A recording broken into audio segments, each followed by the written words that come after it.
Thanks, guys. This weekend, hundreds of people gathered for the local No Kings protest, a nationwide demonstration calling out the current presidential administration. Here's what they had to say.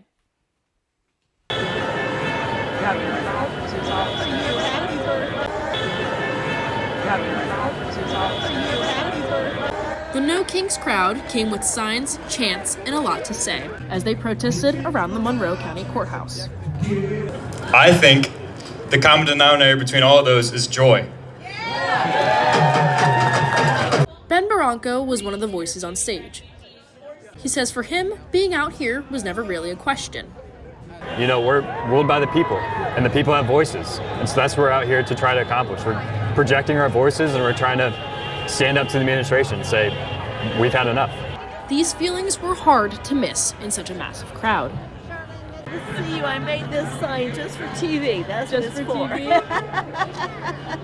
We're here for our neighbors that keep getting dragged away. We're here for people who die in our streets. We're here for people who die in countries that we're bombing.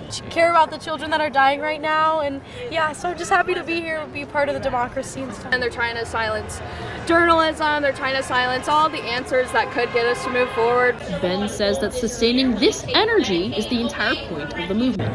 If we're joyful in our actions, and if we know what we're doing is right, which we believe it is, then that joy can sustain a lot, and it can take us pretty far. As you can hear behind me, the people are mobile and chanting and moving as we are wrapping up today with a march down Kirkwood and the rest of Bloomington.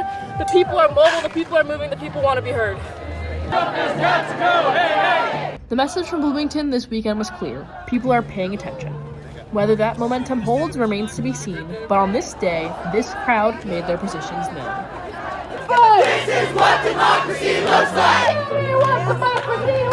This is what democracy looks like! For now, the crowds have gone home. Many say that the long-term effects, such as pushes for voter registration and calls made to local officials, are just as important as the demonstration itself. That's all for now.